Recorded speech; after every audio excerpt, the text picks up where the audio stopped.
Welcome to basic शाला। आज हम डिस्कस करने जा रहे हैं सीटेट के लिए इंपॉर्टेंट पीवाईक्यूज जो कि चाइल्ड डेवलपमेंट एंड पैडागोजी से रिलेटेड हैं। लेवल इसका प्राइमरी होने वाला है और इसको सीबीएसई ने कंडक्ट कराया था फरवरी 2016 में। आज हम इसको इंग्लिश मीडियम के थ्रू समझने की कोशिश करेंगे।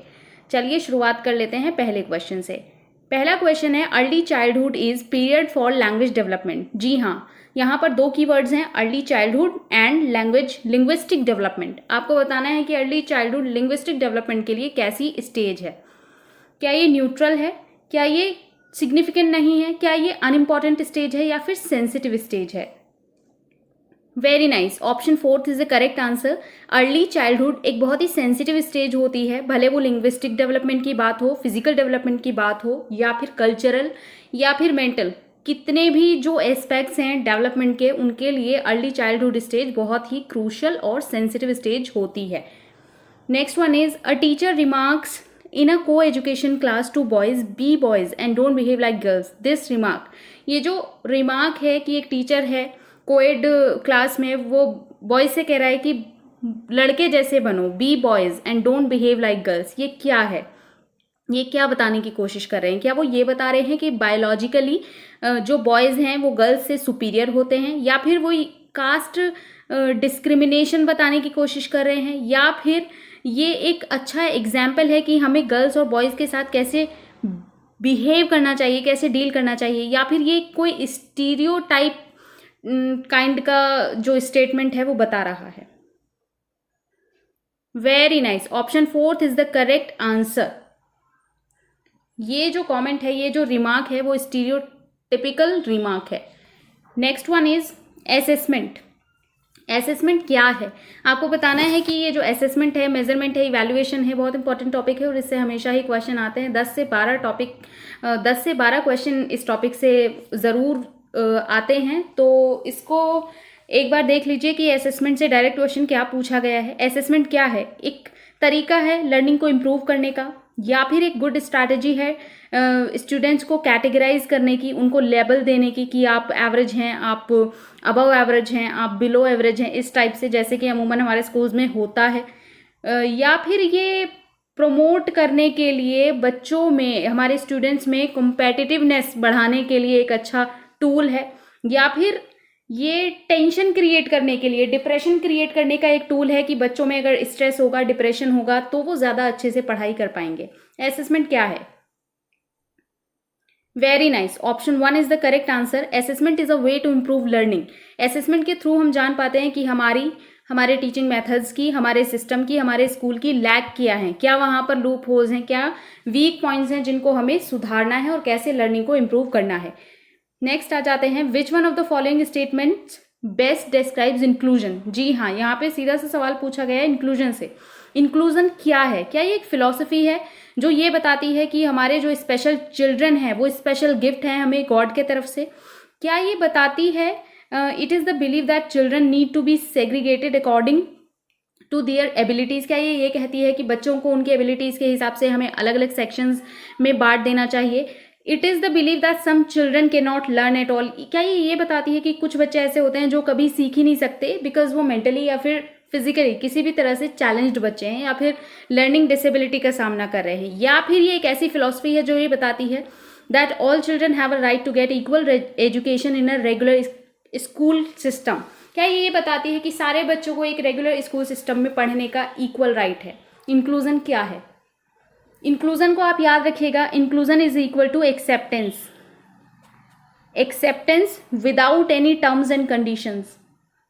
जी, जब हम सारे बच्चों को, भले वो फिजिकली चैलेंज हो, भले वो मेंटली चैलेंज हो, भले वो लर्निंग डिसेबिलिटी से सफ़र कर रहे हो, जब हम सारे बच्चों को बिना किसी बैरियर के, बिना किसी स्पेशल प्रोविजन के एक ही क्लासरूम में, रेगुलर क्लासरूम में, रेगुलर स्कूल में पढ़ाते हैं, तब इसको बोला जाता है inclusion.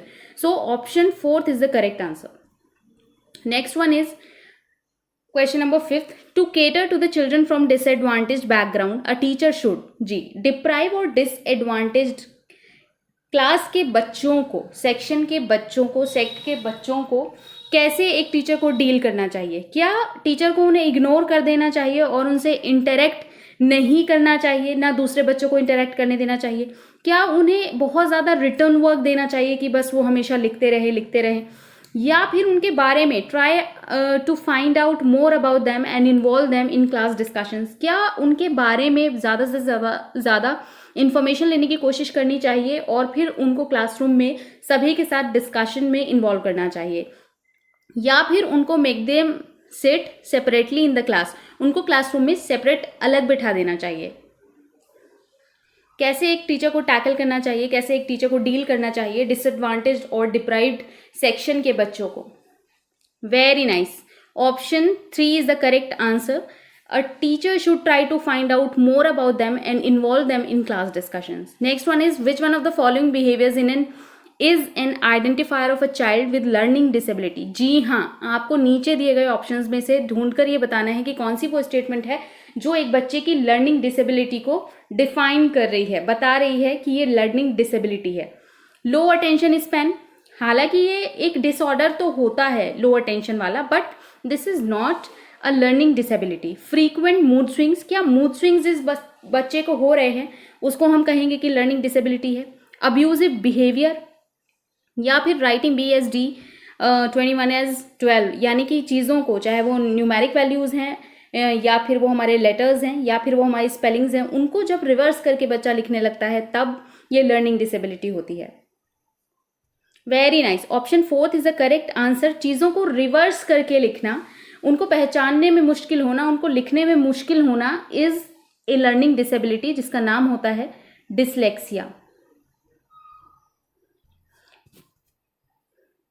Next one is question number 7.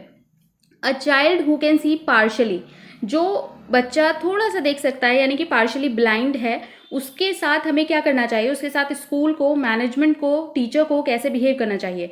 क्या उन्हें should be put in a regular school while making special provisions, क्या उनको रेगुलर स्कूल में डालना चाहिए कुछ स्पेशल प्रोविजंस देते हुए, या फिर उनको should be put in a regular school with no special provision, क्या उनको रेगुलर स्कूल में डालना चाहिए बिना किसी स्पेशल प्रोविजन के? Should not be given education since it is not of any use to him, क्या उनको एजुकेशन ही नहीं देनी चाहिए क्योंकि वो चैलेंज है, फिजिकली उनको थोड़ा सा प्रॉब्लम है, तो एजुकेशन उनके किसी काम की नहीं है? Needs to be put in a separate institution, क्या एक अलग इंस्टीट्यूशन खोल के उनको उसमें हमें डाल देना चाहिए? देखिए, जो बहुत ज़्यादा नेगेटिव स्टेटमेंट्स हैं उनको तो हमें टिक करना ही नहीं है, जैसे कि हमें उन्हें एजुकेशन नहीं देनी है क्योंकि वो काम की नहीं है. ये क्या बात हुई? ये तो बिल्कुल ही एक नेगेटिव स्टेटमेंट है, तो ये तो क्रॉस लगा देते हैं. फिर है need to be put in a separate institution, हमें सबको इक्वली बिहेव करना है, इक्वली एजुकेशन का जो राइट है वो देना है, उसको एग्जीक्यूट करना है, तो ये सेपरेट इंस्टीट्यूशन की बात भी एकदम क्रॉस हो गई. फिर है, क्या हमें उन्हें रेगुलर स्कूल में रखना चाहिए स्पेशल प्रोविजन के साथ, या फिर बिना किसी स्पेशल प्रोविजन के रेगुलर स्कूल में रखना चाहिए? तो इंक्लूजन का मतलब कि कोई टर्म्स एंड कंडीशंस नहीं है, हम चैलेंज्ड बच्चों को ये फील करवाएं कि वो इक्वल हैं, इससे उनमें कॉन्फिडेंस बूस्ट होगा. So option 2 is the correct answer, should be put in a regular school with no special provisions. Next one is learning. यहाँ पे लर्निंग के बारे में 3-4 स्टेटमेंट दी गई हैं कि लर्निंग जो है वो किससे इफेक्ट होती है और कैसे इफेक्ट होती है. यहाँ लर्निंग और इमोशंस में कोरिलेशन पूछा गया है. लर्निंग क्या है, क्या ये इन्फ्लुएंस होती है लर्नर के इमोशंस से, क्या ये बिल्कुल भी अफेक्ट नहीं होती है लर्नर के इमोशंस से, या फिर हैज़ वेरी लिटिल कनेक्शन, इसका जो कोरिलेशन है हमारे इमोशंस के साथ वो बहुत ही वीक है, बहुत लिटिल है, या फिर ये इंडिपेंडेंट है लर्नर्स के इमोशंस से? Very nice, option 1 is the correct answer. हमारी जो लर्निंग है वो इन्फ्लुएंस होती है डायरेक्टली लर्नर के इमोशंस से. Next one is question number 9. To enable students to make conceptual changes in their thinking a teacher should. अगर हम चाहते हैं कि हमारे स्टूडेंट्स को हम कॉन्सेप्चुअल चीज़ें सिखाएं, यानी कि किसी भी टॉपिक के 2 एस्पेक्ट होते हैं, एक उसका स्टैटिक पोर्शन जिसको हम फैक्चुअल डेटा कह सकते हैं, उसके लिए हमें ब्रेन यूज़ करने की ज़रूरत नहीं होती है, लेकिन कॉन्सेप्चुअल क्लैरिटी के लिए यहाँ पे ज़रूरी क्या है कि टीचर को कैसे कॉन्सेप्ट्स को क्लियर करना चाहिए. क्या टीचर को क्लियर और कन्विंसिंग एक्सप्लेनेशन देनी चाहिए और फिर स्टूडेंट्स के साथ डिस्कशन करना चाहिए, या फिर उनको रिवॉर्ड का लालच देना चाहिए, offer reward for children who change their thinking. ऐसे बच्चों को जिन्होंने टीचर की बात को सुन के अपनी थिंकिंग को चेंज किया है उनको रिवॉर्ड देना चाहिए? क्या बच्चों को डिस्करेज करना चाहिए? Discourage children from thinking on their own and ask them to just listen to her and follow that. क्या बच्चों को ये बोलना चाहिए कि आप अपना दिमाग बिल्कुल मत लगाइए, जो मैं बोल रही हूँ उसी को सुनिए, उसी को फॉलो कीजिए? क्या टीचर को ऐसा करना चाहिए कॉन्सेप्चुअल क्लैरिटी बनाने के लिए? या फिर टीचर को एक एक्सप्लेनेशन देनी चाहिए लेक्चर मोड में, यानी कि 20 मिनट, 35 मिनट, 40 मिनट लेक्चर दिया और बात खत्म, हो गया topic clear, concept clear? Is that possible? Very nice, option 1 is the correct answer. Teacher को कॉन्सेप्चुअल क्लैरिटी के लिए क्लियर और कन्विंसिंग पहले एक्सप्लेनेशन देनी चाहिए और उसके बाद स्टूडेंट से डिस्कस करना चाहिए। Next, question number 10, in the context of a primary school classroom what does active engagement means? यहाँ पर हमारे दो की पॉइंट हैं। एक तो हो गया हमारा प्राइमरी, याद रखिएगा ये अपर प्राइमरी नहीं है। दूसरा है हमारा एक्टिव एंगेजमेंट, दूसरा है हमारा एक्टिव एंगेजमेंट। तो एक प्राइमरी क्लासरूम में अगर हमें ये देखना है कि बच्चे एक्टिव हैं तो उनकी क्या एक्टिविटीज़ हो सकती हैं। क्या एक ऐसा बच्चा एक्टिव है जो टीचर के आंसर्स को कॉपी कर रहा है? क्या एक ऐसा बच्चा हम एक्टिव कहेंगे जो मेमोराइज कर रहा है, फिर रिकॉल कर रहा है और फिर रिसाइट करके सुना रहा है अपने टीचर को? या फिर एक ऐसे बच्चे को हम एक्टिव बोलेंगे जो टीचर को कॉपी कर रहा है और इमिटेट कर रहा है?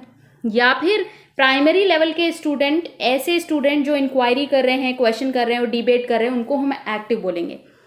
Again I am reminding you that the question is in the reference of, in the context of primary education, not upper primary education. देखिए, अगर प्राइमरी लेवल का स्टूडेंट होगा तो यहाँ जो हमारे वर्ड्स दिए गए हैं, इंक्वायरी करने की कोशिश करेगा बट सिस्टमैटिक तरीके से कर नहीं पाएगा। 5th क्लास का बच्चा क्या ही कर लेगा, और डिबेट तो बिल्कुल नहीं कर पाएगा। करने भी लगे अगर आर्ग्यूमेंट तो उसमें कोई लॉजिक नहीं होगा। अगर आपको पियाजे की थियोरी याद आ रही हो तो वो बस क्वेश्चन कर सकता है, तो क्वेश्चन कर सकता है ठीक है, बट इंक्वायरी और डिबेट थोड़ा सा मुश्किल है, इसलिए 4th पे हम लगाते हैं cross.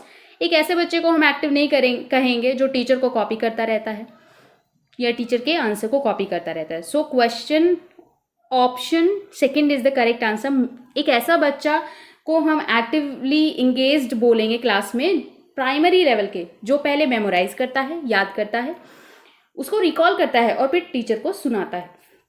Next one is children are most creative when they participate in an activity. कौन से चिल्ड्रन और कब कोई बच्चा को हम ज़्यादा क्रिएटिव बोलेंगे?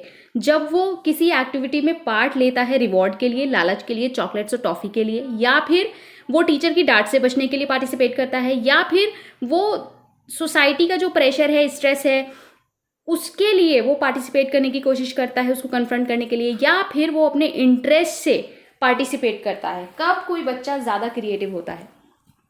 Very nice, option 4 is the correct answer. एक बच्चा तब सबसे ज़्यादा क्रिएटिव माना जाता है जब वो अपने इंटरेस्ट से चीज़ों में पार्टिसिपेट करता है। Next one is question number 12, most classrooms in India are multilingual and this needs to be seen as by the teacher. आपको ये एक खाली जगह दी हुई है, उसमें आपको फिल करना है कि ज़्यादातर ऐसा होता है केवीज़ में या फिर एनवीएस में, और अब तो स्टेट की जो वैकेंसी है उनमें भी ऐसी कोशिश की जाती है कि डिफरेंट कल्चर्स के टीचर्स को इधर से उधर भेजा जाता है जॉइनिंग के लिए, जैसे ईस्ट यूपी वाले वेस्ट में और वेस्ट यूपी वाले ईस्ट में। तो बहुत कल्चरल डिफरेंसेस और लिंग्विस्टिक डिफरेंस जो है वो एक मेजर डिफरेंस होता है। तो इस सिचुएशन में टीचर को क्या करना चाहिए? ये जो लैंग्वेज वाला एक आइडिया है, इसको कैसे देखा जाना चाहिए? यहाँ आपको ये याद रखना है कि कोई भी नेगेटिव ऑप्शन पे हमें टिक नहीं करना है। तो ऑब्स्टेकल तो ये बिल्कुल भी नहीं होगा, बॉदर भी नहीं करेगा, परेशानी भी नहीं होगा, प्रॉब्लम भी नहीं होगा, सीधे सीधे ये होगा एज अ रिसोर्स देखा जाना चाहिए।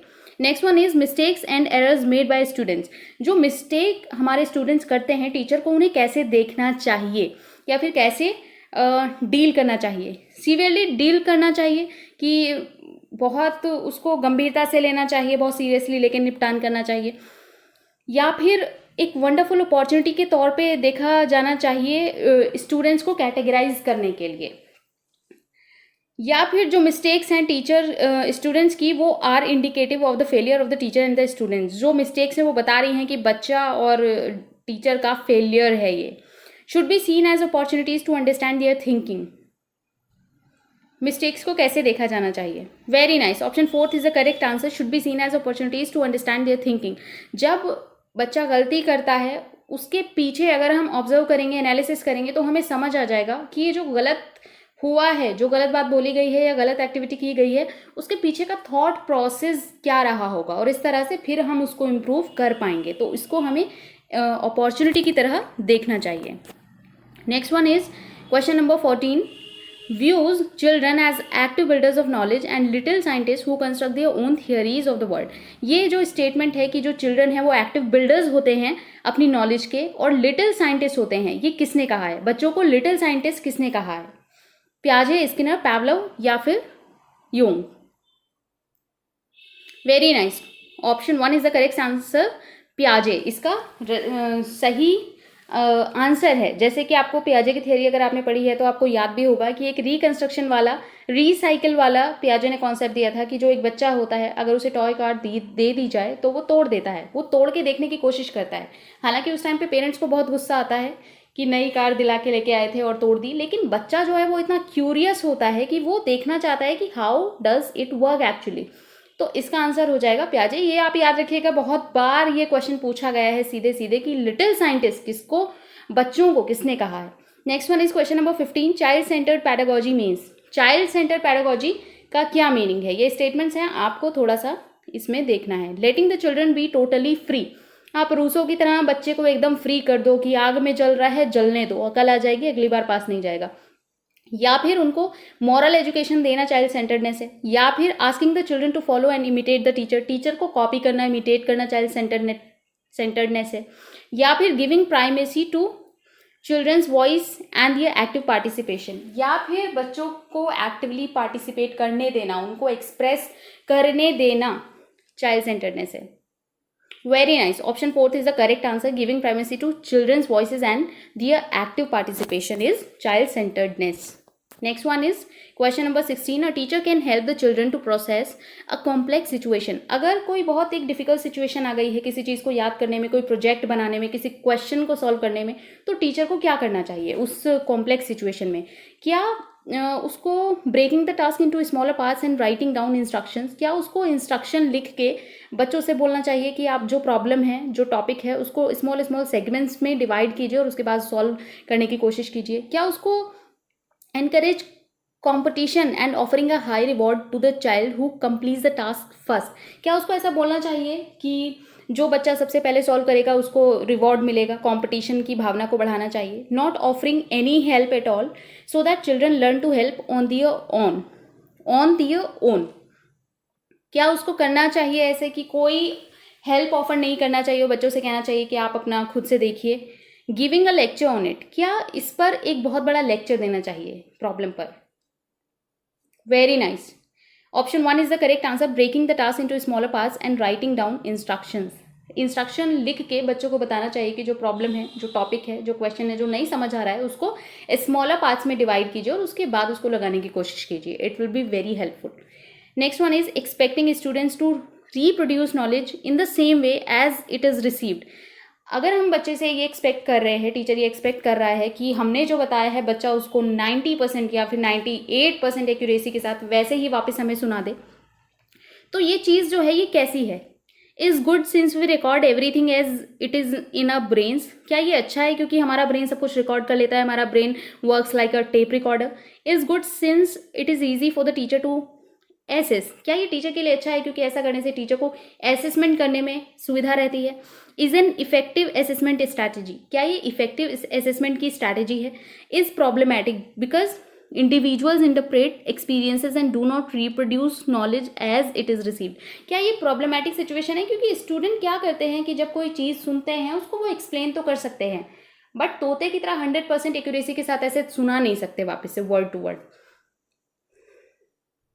Very nice, option 4 is the correct answer. ये जो चीज़ है स्टूडेंट से एक्सपेक्ट करना कि 90% 98% एक्यूरेसी के साथ हमें वापस से वर्ड टू वर्ड चीज़ों को सुना दीजिए, ये प्रॉब्लमैटिक है थोड़ा सा एक्सपेक्ट करना, क्योंकि हम चीज़ों को एक्सप्लेन करते हैं अगर हमें समझ आ गई है, हम उसको तोते की तरह रटते नहीं हैं, सुना नहीं पाते हैं।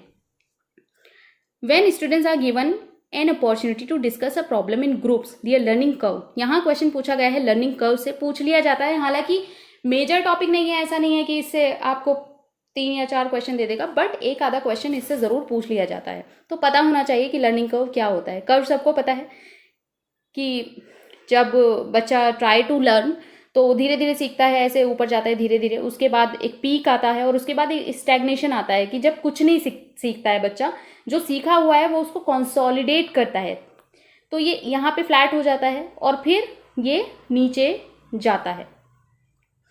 तो जब हम स्टूडेंट्स को एक ग्रुप में बैठा रहे हैं और वो डिस्कशन कर रहे हैं तो लर्निंग कैसी होगी, लर्निंग कर्व कहाँ जाएगा, क्या ये सेम रहेगा, यानी कि एक फ्लैट, बस फ्लैट चलता रहेगा ऐसे ऐसे करके, या फिर बिकम्स बेटर हो जाएगा, रिमेन्स स्टेबल हो जाएगा, स्टेग्नेशन अगर हम ग्रुप डिस्कशंस करते हैं, या फिर डेक्लाइंस, क्या ये नीचे जाएगा।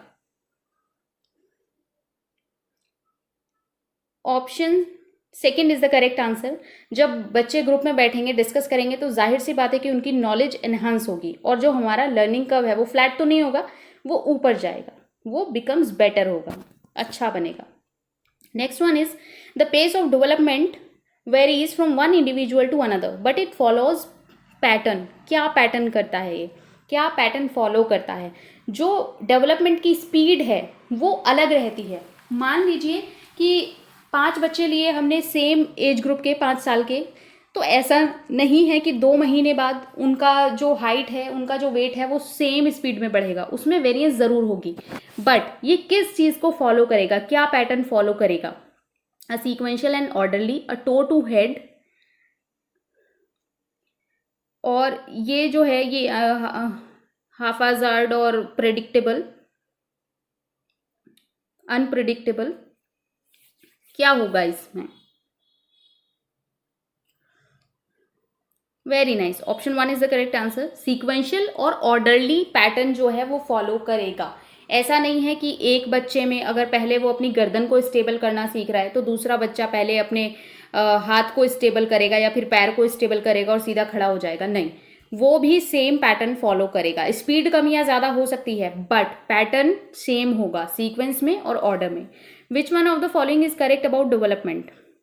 डेवलपमेंट के बारे में क्या सही है, करेक्ट स्टेटमेंट पूछी है, करेक्ट। ये थोड़े से कीवर्ड्स होते हैं यहाँ, करेक्ट है या इनकरेक्ट है, इस चीज़ पर ध्यान रखना होता है क्योंकि बहुत सारे क्वेश्चंस हमारे ऐसे ही खराब हो जाते हैं क्योंकि हम यहाँ क्वेश्चन को थोड़ा सा ध्यान से नहीं पढ़ते हैं। तो डेवलपमेंट कैसा है? डेवलपमेंट इज डिस्क्रीट, ये डिस्क्रीट होता है। Development begins and ends at birth, ये बर्थ पे शुरू होता है और वहीं खत्म हो जाता है। Socio cultural context plays an important role in development, हमारा जो सोशियो कल्चरल कॉन्टेक्स्ट है वो डेवलपमेंट में बहुत इंपॉर्टेंट रोल प्ले करता है। या फिर डेवलपमेंट इज यूनिडायमेंशनल, ये यूनिडायमेंशनल होता है और किसी दूसरी चीज़ से इफेक्ट नहीं होता है। देखिए ये क्वेश्चन सीधा सीधा आपसे पूछा गया है वाइगोत्स्की की थ्योरी से, अगर आपने पढ़ी ही होगी आई होप, तो ये सीधे वहीं से पूछा है वाइगोत्स्की के थ्योरी से कि हमारा जो डेवलपमेंट है उसमें हमारे जो सोशल कल्चरल कॉन्टेक्स्ट हैं वो बहुत इंपॉर्टेंट रोल प्ले करते हैं। अपने जो पीयर ग्रुप है, हमारे फ्रेंड्स हैं, हमारे फैमिली है, हमारी सोसाइटी है, उसमें जितने भी लोग रहते हैं उनसे जब हम इंटरेक्ट करते हैं, जब बच्चा इंटरेक्ट करता है तब हमारी लर्निंग स्टार्ट होती है और कंसोलिडेट होती है। तो यहाँ पर ऑप्शन 3 हो जाएगा हमारा correct answer. Next one is question number 21, why do individuals differ from one another? जो इंडिविजुअल हैं सारे वो एक दूसरे से क्यों डिफरेंट होते हैं? कोई भी 2 इंडिविजुअल क्यों सेम नहीं होते? अगर ट्विंस भी हैं तो वो भी डिफरेंट होते हैं एक दूसरे से, ऐसा क्यों होता है? Because each individual has received a different gene set from his her parents, क्योंकि जीन सेट अलग होता है इसलिए डिफरेंट होते हैं। Because of the impact of the environment, environment के इम्पैक्ट के कारण ऐसा होता है। Due to the inborn characteristics, हमारी जो हेरिडिटी है उससे ऐसा होता है, या फिर due to the interplay between heredity and environment. ये बहुत इंपॉर्टेंट सा टॉपिक है, नेचर नर्चर डिबेट से सीधा पूछा गया है और हर बार 2 क्वेश्चन इससे आते ही आते हैं कि ये इंडिविजुअल डिफरेंसेस क्यों होते हैं, या फिर अगर कोई इंसान की पर्सनैलिटी कैसी भी है किसी भी टाइप की तो वो क्यों है, due to the interplay between heredity and environment. Option 4 is the correct answer. Family plays role in socialization of the child, child के सोशलाइजेशन में फैमिली क्या रोल प्ले करती है? क्या वो सेकेंडरी रोल प्ले करती है, not so important role play करती है, एक्साइटिंग रोल प्ले करती है, या फिर प्राइमरी रोल प्ले करती है? Option 4 is the correct answer. Family primary role play करती है सोशलाइजेशन प्रोसेस में बच्चे की। Next one is 23, which one of the following is a correctly matched pair. ये हमारा जीन पियाजे की थ्योरी से पूछा गया है। अगर आपने थ्योरी पढ़ी है तो आप इसको तुरंत जवाब दे देंगे। अगर नहीं पढ़ी है तब भी इतना तो पढ़ा ही होगा कि 4 स्टेज बताई थी पियाजे ने। अगर वो भी नहीं पढ़ा है तब भी ये क्वेश्चन इतना सीधा सीधा पूछा गया। हालांकि ये 2016 का पेपर हम डिस्कस कर रहे हैं और अभी लेवल बहुत ऊपर जा रहा है, एनहांस हो रहा है, तो हम हमेशा ये एक्सपेक्ट नहीं कर सकते कि क्वेश्चन इतने ईजी आएंगे। हमको पढ़ना तो पड़ेगा थोड़ा डीप में, लेकिन फिर भी आप इसको देखने की कोशिश करेंगे तो आप वर्ड से ही समझ जाएंगे। जैसे अगर हम क्वेश्चन के 4th ऑप्शन से स्टार्ट करें तो यहाँ पे लिखा है इन्फेंसी। इन्फेंसी मतलब इनिशियल स्टेज। अब इनिशियल स्टेज में अगर हैं तो यहाँ पे अप्लाइज लॉजिक का तो कोई मतलब नहीं बनता है, और इन्फेरेंस तो बिल्कुल भी नहीं, इन्फर तो बिल्कुल भी नहीं कर पाएगा एक इन्फेंट, तो यहाँ पे क्रॉस लगा देते हैं। Next one, formal operational child. Formal यानी कि जब हम कहते हैं ना कि बड़ा फॉर्मल सा बिहेव हो रहा है, बड़े फॉर्मल से रिलेशनशिप्स हैं, तो वो कोई मैच्योर इंसान ही कर पाता है, यानी कि ये हमारी लास्ट स्टेज है। और अगर फॉर्मल स्टेज में पहुंच गया है इंसान तो वो इमिटेट कर सकता है, बट इमिटेशन बिगिंस नहीं होगी। यानी इमिटेशन एकदम लास्ट स्टेज में पहुंच के स्टार्ट तो नहीं होगी ना, स्टार्ट तो तब होगी जब वो बच्चा है। तो ये भी हमारा क्रॉस हो गया। प्री ऑपरेशनल चाइल्ड यानी कि हमें पता लग रहा है कि प्री ऑपरेशनल स्टेज कोई ऐसी स्टेज है जहां वो बच्चा छोटा है। तो अगर बच्चा छोटा है तो डिडक्टिव थॉट तो वो लाना थोड़ा सा मुश्किल है। कॉन्क्रीट ऑपरेशनल चाइल्ड, इसमें वो कंजर्व और क्लासिफाई करने की एबिलिटी उसमें आ जाती है। So option second is the correct answer. Next one is question number 24, the child says clothes dry faster in the sun, she is showing an understanding of. देखिए वो कह रही है कि धूप में कपड़े जल्दी सूख रहे हैं, सन में जल्दी ड्राई हो रहे हैं। तो क्या बताने की कोशिश की जा रही है? हालांकि ये क्वेश्चन भी निकला पियाजे से ही है, लेकिन अगर आपने पियाजे की थ्योरी नहीं भी पढ़ी है तब भी ये एक जनरल अंडरस्टैंडिंग का क्वेश्चन है कि ये जो हमारी स्टेटमेंट है उसमें क्या कहने की कोशिश की गई है। क्या इससे पता चल रहा है रिवर्सिबल थिंकिंग का? क्या ये सिंबॉलिक थॉट है? क्या ये ईगो सेंट्रिज्म है? या फिर ये कॉज एंड इफेक्ट है? तो देखिए यहाँ पे एक रीजन है, एक कॉज है और दूसरा इफेक्ट है। इफेक्ट है कि कपड़े जल्दी ड्राई हो रहे हैं और कॉज है कि सन है, तो ये कॉज एंड इफेक्ट हो जाएगा। ऑप्शन 4 हमारा करेक्ट आंसर हो जाएगा। Next one is according to पियाजे children's thinking differs in from adults than in. आपको ये खाली जगह भरनी है। फिर से पियाजे पूछ रहे हैं कि जो हमारा चिल्ड्रन होता है उसकी थिंकिंग में और जो हमारा एडल्ट होता है उसकी थिंकिंग में क्या डिफरेंट होता है। क्या ये साइज में डिफरेंट होता है? क्या ये करेक्टनेस में डिफरेंट होता है? क्या ये काइंड में, अमाउंट में, किस चीज में ये डिफरेंट होता है? देखिए इसका ऑप्शन 4 करेक्ट आंसर हो जाएगा। इसको थोड़ा सा समझ लेते हैं कि ये क्यों होगा। जो बच्चा है, अगर आपको याद हो पियाजे ने ईगोसेंट्रिज्म की बात कही थी, जो हमारा चिल्ड्रन है उसमें ईगोसेंट्रिज्म होता है। ईगोसेंट्रिज्म यानी कि वो ये सोचता है कि जो मैं बोल रहा हूँ, जो मैं कर रहा हूँ, बस वही ठीक है, दुनिया जाए भाड़ में, उसको दुनिया से मतलब ही नहीं है, उसको केवल अपनी बात ठीक लग रही है। लेकिन जब वही बच्चा एडल्ट हो जाता है, बड़ा हो जाता है, तब उसमें धीरे धीरे ये समझने की क्षमता आती है कि नहीं, ऐसा ज़रूरी नहीं है जो मैं कह रहा हूँ, जो मैं सोच रहा हूँ वही ठीक है, दूसरे लोग भी ठीक बात कर सकते हैं, दूसरे लोग भी ठीक बात सोच सकते हैं। तो काइंड में डिफरेंट हो गया ना, मतलब अलग काइंड से सोच रहा है बच्चा, अलग काइंड से सोच रहा है, और एडल्ट अलग काइंड से सोच रहा है। बट अमाउंट में सेम हो सकता है, एक बच्चा भी उतनी क्वांटिटी में सोच सकता है, एक एडल्ट भी उतनी ही क्वांटिटी में सोच सकता है। डिफरेंस होगा तो वो होगा क्वालिटी का, काइंड का, टाइप का। इसीलिए इसका आंसर हो जाएगा 4। नेक्स्ट देख लेते हैं question 26, which one of the following is an example of scaffolding. Scaffolding सीधे सीधे वाइगोत्स्की से पूछा गया सवाल है। ये बहुत ही इंपॉर्टेंट है दोनों, पियाजे और वाइगोत्स्की। सीटेट और यूपीटेट के लिए हर बार क्वेश्चन आते ही हैं। फ्राइड भी हालांकि इंपॉर्टेंट है, बट जितना मेरा ऑब्जर्वेशन है उसमें वाइगोत्स्की और पियाजे डोमिनेट करते हैं थोड़ा सा। स्कैफोल्डिंग पूछा गया है, वाइगोत्स्की की थ्योरी से किया है। Offering both material and non material rewards, reward देना स्कैफोल्डिंग है। Giving prompts and cues and asking questions at critical junctures, क्या पीछे से प्रॉम्प्ट करना, अगर बच्चा थोड़ा सा अटक गया है किसी सवाल को करने में, किसी एक्टिविटी को करने में, तो उसको प्रॉम्प्ट करना, उसको थोड़े से क्यूज देना, क्या ये सब स्कैफोल्डिंग है। Giving motivational lectures to students, क्या मोटिवेशनल लेक्चर देना स्कैफोल्डिंग है। या फिर offering explanations without encouraging questioning पूछने नहीं देना है, केवल एक्सप्लेनेशन देनी है, क्या ये चीज है स्कैफोल्डिंग। इसका आंसर हो जाएगा ऑप्शन सेकंड। बच्चे को प्रॉम्प्ट करना, अगर वो कहीं अटक गया है उसको थोड़ा सा बताना कि ऐसे ऐसे होगा।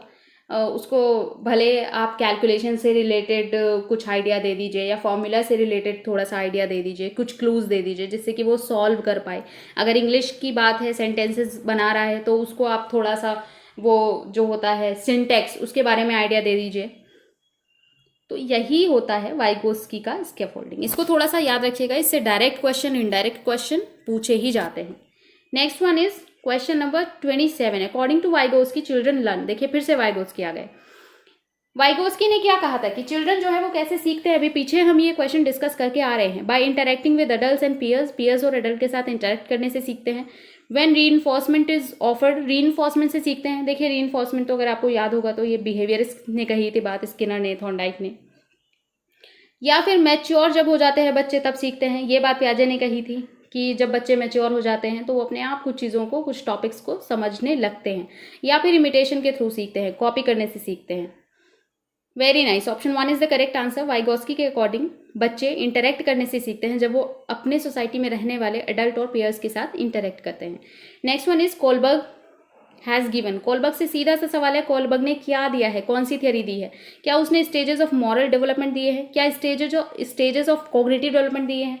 क्या फिजिकल या फिर इमोशनल डेवलपमेंट के स्टेज बताए हैं?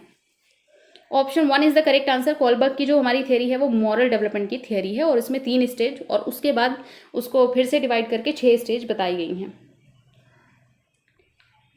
Next one is question number second, last question है हमारा।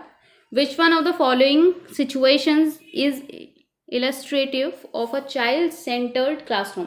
इनमें से कौन सी सिचुएशन क्लासरूम के बारे में बता रही है, चाइल्ड सेंटर्ड क्लासरूम के बारे में बता रही है? A class in which the behaviour of students is governed by the rewards and punishment. क्या बच्चों को रिवॉर्ड और पनिशमेंट का लालच या डर दिखाना चाइल्ड सेंटर्डनेस है? A class in which the teacher dictates the students are asked to memorise the notes. क्या एक ऐसी क्लासरूम जिसमें हमारा जो टीचर है वो ये कह रहा है बच्चों को कि आप नोट्स को मेमोराइज कीजिए, उसको याद कीजिए, क्या वो चाइल्ड सेंटर्डनेस है? देखिए चाइल्ड सेंटर्डनेस से दूसरा सवाल है तो ये भी एक इंपॉर्टेंट टॉपिक है, हालांकि बहुत ज़्यादा डिफिकल्ट नहीं है लेकिन फिर भी पढ़ के जाना है। A class in which the text book is the only resource the teacher refers to. एक ऐसी क्लासरूम जिसमें केवल टेक्स्ट बुक ही एक ओनली टूल है पढ़ाई लिखाई का, क्या ये चाइल्ड सेंटर्डनेस है? या फिर a class in which the students are sitting in groups and teacher takes turns to go to each group. क्या ऐसी क्लासरूम जिसमें बच्चों के ग्रुप बने हुए हैं और टीचर बार बार 1 बाय 1 करके उन ग्रुप्स पे जा रही है और बच्चों को समझा रही है, क्या ये चाइल्ड सेंटर्डनेस है? तो देखिए हमें पता है कि चाइल्ड सेंटर्डनेस क्लासरूम में पहली चीज़ तो यही है कि हमें पनिशमेंट नहीं देनी है। दूसरी चीज़ ये है कि हमें TLM का यूज़ करना है, एजुकेशन को, शिक्षा को मज़ेदार बनाना है, फ़नी बनाना है, फ़नी इन द सेंस कि इंटरेस्टिंग बनाना है। तो इसमें हमारा आंसर हो जाएगा 4th। A class in which the students are sitting in groups and the teacher takes turns to go to each group. Last question is intelligence is. इन्होंने पूछा है कि इंटेलिजेंस क्या है? स्पेसिफिक एबिलिटी है, सेट ऑफ कैपेबिलिटीज़ है, singular and generic concept है, या फिर एबिलिटी टू इमिटेट अदर्स है। देखिए अलग अलग साइकोलॉजिस्ट ने अलग अलग बातें कही हैं। कुछ ने स्पेशल एबिलिटी भी बताया है, जैसे स्पीयरमैन, उन्होंने G और S फैक्टर में इसको बांटा है, स्पेशल और जनरल। तो स्पेसिफिक एबिलिटी भी ये होती है, सेट ऑफ कैपेबिलिटीज़ भी होती है, the ability to imitate others भी कहा है कुछ साइकोलॉजिस्ट ने, जितना मुझे याद आ रहा है। एक डेफिनेशन मैंने पढ़ी थी कि दूसरों को इमिटेट करना, जिसके अंदर ज़्यादा इंटेलिजेंस होगी वो उतने अच्छे से इमिटेट कर पाएगा, वर्ड टू वर्ड तोता बन पाएगा, राइट। बट यहाँ हमें देखना है कि मोस्ट अप्रोप्रिएट आंसर ऑप्शन कौन सा है। तो इसमें ऑप्शन सेकंड हमारा करेक्ट आंसर हो जाएगा, सेट ऑफ कैपेबिलिटीज़। तो ये आज का हमारा यहीं पे सेशन होता है ख़त्म, और हम आते रहेंगे ऐसे ही CTET के लिए मोस्ट इंपॉर्टेंट PYQs लेकर, अपना एनालिसिस लेकर। तब तक आप कहीं जाइएगा मत, लाइक शेयर और सब्सक्राइब कीजिए बेसिक शाला। धन्यवाद।